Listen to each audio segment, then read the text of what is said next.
Alang sa mga natawo karong adlaw, espesyal gayud kini kay human sa 4 ka tuig. Karon lang balik sila makasaulog sa ilang adlaw na tawhan nga matumong gayud sa petsa karong leap year. Ani ang report ni Kent Abrigana. 28 anyos na si Sunny Camiña nga taga Davao del Norte karong adlaw, February 29. Pero kung hapon ang mga tuig nga magsaulog siya sa iyang birthday nga matunong kayod karong adlaw kanusa leap year.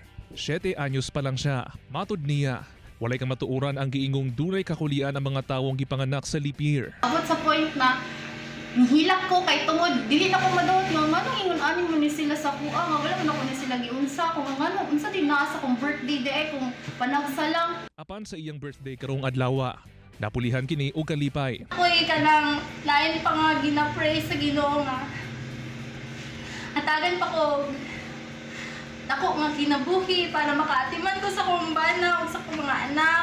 Ilabihan sa ang kalipay sa 24 anyos nga si Hanilyn nga usasab sa mga naga-birthday matag leap year lang o ang tuig sa kalendaryo kung asa adunay 366 ka adlaw kung ikumpara sa regular nga tuig nga aduna lang 365 days.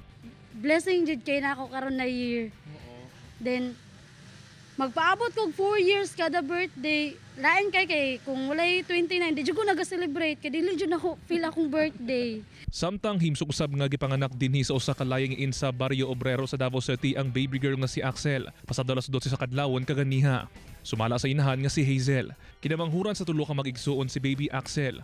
Swerte para kaniya si baby Axel. Tungod na tunong sa leap year ang birthday ni ini. Wala sab daw siya naglisod sa pagpanganak kang Axel. Puyoon siya, kanang hilumon siya, di kay siya kulahilak. Dali lang siya nakagawas, dali lang siya walay komplikasyon nga ni jud sa ko. Kay abi na ko ma-refer ko sa SPMC. Sumala sa midwife nga si Jean. Walay ka matuuran nga adunay problema ang mga baby nga gipanganak sa leap year. Ang importante gayud kuno ang magpa-prenatal check-up. I encourage all those mother na pregnant, especially those pregnant mother po, na magpa-prenatal po talaga para hindi tayo magkaroon ng mga problems like mga complications, mga neural tube defects or mga something talaga na magkaroon ng problem ang mga bata, congenital anomalies. Kauban si Mel Colmenares sa kamera. Ako si Kent Abrigana para sa One Mindanao.